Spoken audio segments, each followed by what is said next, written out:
Jalan Yosudarso akan ditertibkan dari parkir inap.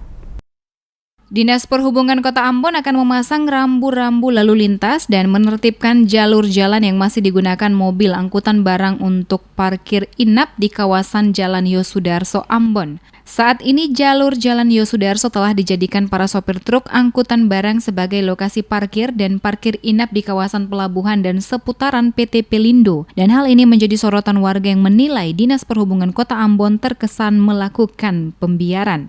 Hal ini dikarenakan banyak kendaraan yang melakukan parkir pada sejumlah ruas jalan lainnya dalam Kota Ambon, selalu digembok oleh petugas dari Dinas Perhubungan Kota Ambon, sementara pada lokasi kawasan pelabuhan dan seputaran PT Pelindo dibiarkan begitu saja menggunakan badan jalan sebagai tempat parkir tanpa ada tindakan tegas dari petugas. Menyikapi hal tersebut, Kepala Dinas Perhubungan Kota Ambon Robi Sapulete menjelaskan, alasan tidak dilakukan pengembokan mobil truk dikarenakan Dinas Perhubungan Kota Ambon memiliki keterbatasan gembok untuk angkutan roda 6 sejenis truk. Oleh karena itu, kedepannya pihak Dinas Perhubungan Kota Ambon pada kawasan Jalan Yosudarso akan memasang rambu-rambu lalu lintas dan jika mobil-mobil truk tersebut masih saja menggunakan jalur jalan tersebut untuk parkir inap, maka langkah tegas akan dilakukan oleh Dinas Perhubungan dengan menindak karena dinilai melanggar ketentuan pada ruas jalan dimaksud.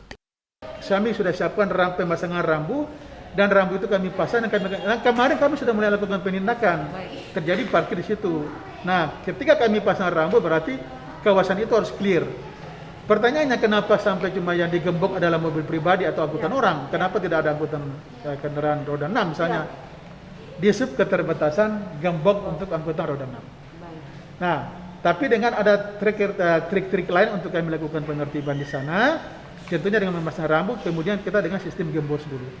Kalau memang gembok khusus untuk kendaraan roda 6 sudah ada, maka kami akan mengambil langkah tegas dalam menindak yang melanggar ketentuan di ruas jalan dimaksud. Lebih lanjut dikatakannya saat pertemuan yang berlangsung antara DPRD Kota Ambon, Dinas Perhubungan dan PT Pelindo yang dilaksanakan di kantor DPRD Kota dengan agenda membahas permasalahan parkir mobil angkutan barang pada kawasan pelabuhan, pihak Pelindo mengatakan mobil yang terparkir di depan jalan ini di luar tanggung jawab PT Pelindo. Oleh karena itu, Sapulete menegaskan dalam waktu dekat Dinas Perhubungan Kota Ambon akan memanggil seluruh operator ekspedisi untuk mengingatkan para pemilik angkutan barang agar tidak menggunakan badan jalan sebagai tempat parkir mereka.